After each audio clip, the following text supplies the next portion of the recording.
A few moments later.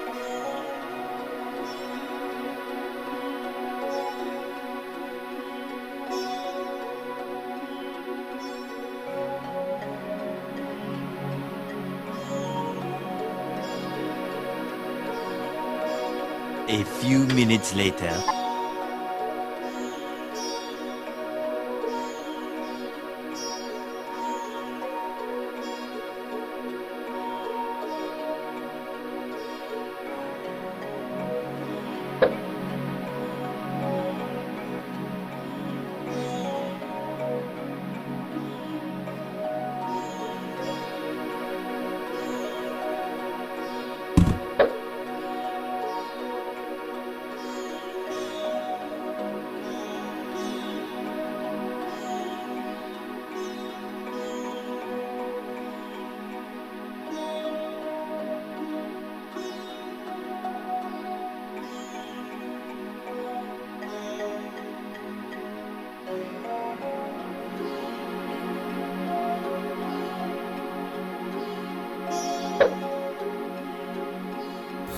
Alright, again, you go all the way from the 4 hour. You realize I have some zones marked out on the 4 hour. Usually I like to wait for price to come all the way to the extremes of my RSI.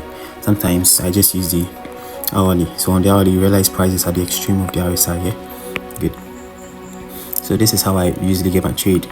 And then one other trick is I always make sure I take these kind of trades inside the New York session, because that's when gold is most volatile. I stand to be corrected though.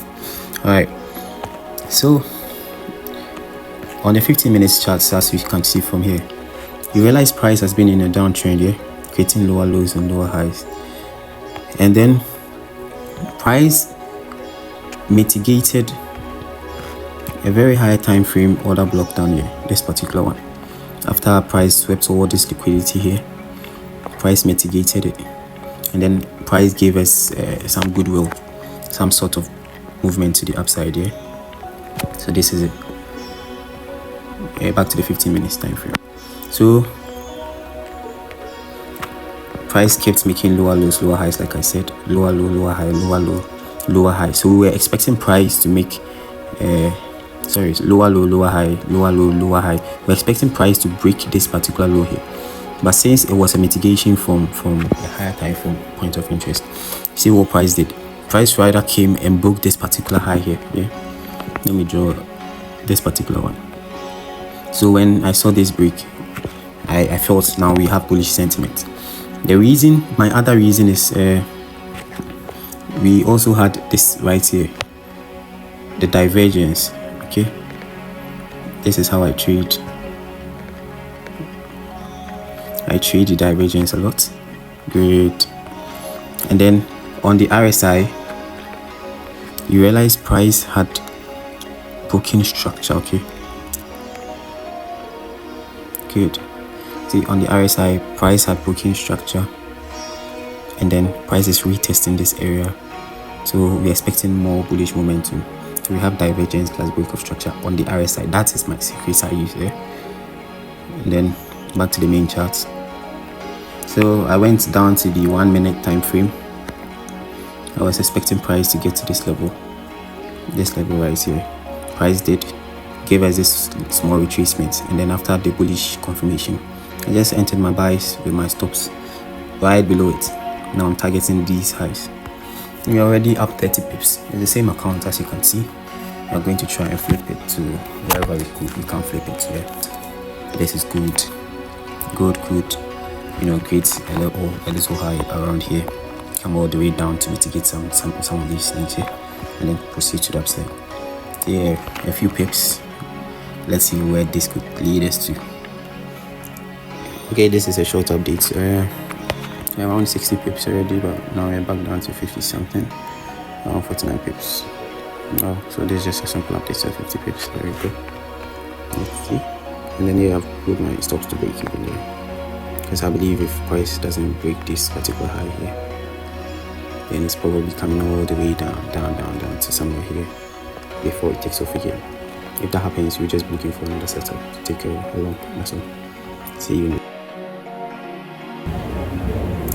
Okay. Okay, people, this is a brief update.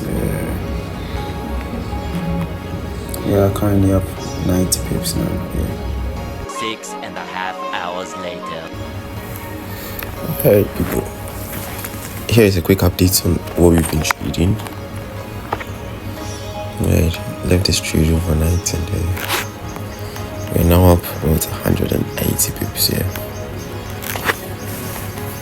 So that's just it. Might probably close soon.